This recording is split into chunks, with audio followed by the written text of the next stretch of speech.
নমস্কার দর্শক বন্ধুরা, আমার চ্যানেলে তোমাদের সকলকে স্বাগত জানাই। আজকে আমি হাজির হয়েছি কুঁদরির একটি রেসিপি নিয়ে। কুঁদরি তো তোমরা অনেকভাবে রান্না করে খেয়েছো, একবার এইভাবে বানিয়ে খেও।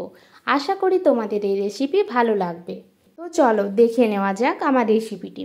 এই রেসিপি বানানোর জন্য আমি নিয়েছি 150 গ্রাম কুঁদরি, 8 থেকে 9টা রসুনের খোয়া, আর বিশেষ কিছু এখানে লাগবে না। এরপর আমি কুঁদরিটা কড়াইতে দিয়ে দিয়েছি, আর কুঁদরির মধ্যে দিলাম অল্প জল আর অল্প লবণ। লবণটা আমি কম করেই দিয়েছি, যেহেতু রান্নার সময় আবার আমি লবণ ব্যবহার করব। এরপর এটা আমি ঢেকে 5 থেকে 7 মিনিট ভাপিয়ে নেব। কুঁদরিটা ভাপিয়ে নিতে হবে যাতে পরে সেদ্ধ করতে আর না হয়, সেই জন্য আমি ভাপিয়ে নিলাম। এরপর কুঁদরিটা ভাপিয়ে আমি প্লেটে তুলে নিয়েছি। এরপর আমি কড়াইতে দিয়ে দিয়েছি সরষের তেল। তেল গরম হয়ে যাওয়ার পর আমি অ্যাড করছি গোটা জিরে আর দিচ্ছি রসুন। রসুনটা আমি থেতো করে দিয়েছি, তবে তোমরা চাইলে ছোট ছোট কুচি করেও নিতে পারো। এখানে রসুন গ্রাইন্ডার করা চলবে না, হয় থেতো করে নিতে হবে না ছোট ছোট কুচি করতে হবে। রসুনটা হালকা ভেজে নিয়েছি। এরপর আমি এর সাথে অ্যাড করছি চিলি ফ্লেক্স। 1 চামচ মতো চিলি ফ্লেক্স দিয়েছি। চিলি ফ্লেক্সটাও একটু ভেজে নেব।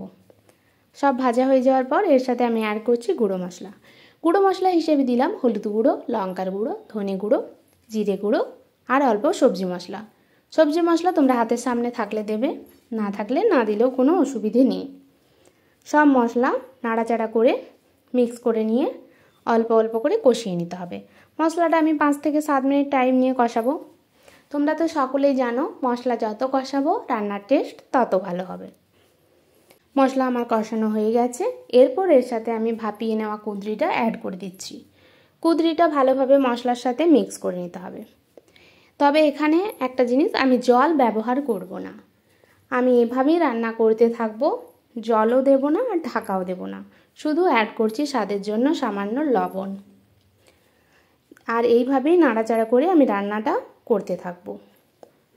গরম গরম ভাতের সাথে কুঁদরির এই রেসিপিটি খেতে খুবই ভালো লাগে। রান্নাটা আমার অলমোস্ট হয়ে এসছে।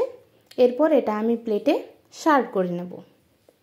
যারা এখনও আমার চ্যানেল সাবস্ক্রাইব করনি তাদের কাছে চ্যানেলটি সাবস্ক্রাইব করে দেওয়ার অনুরোধ রইল। রান্না আমার হয়ে গেছে। আমার ভিডিও দেখার জন্য সকলকে জানাই অসংখ্য ধন্যবাদ। সবাই এইভাবেই পাশে থাকবেন। Thank you so much.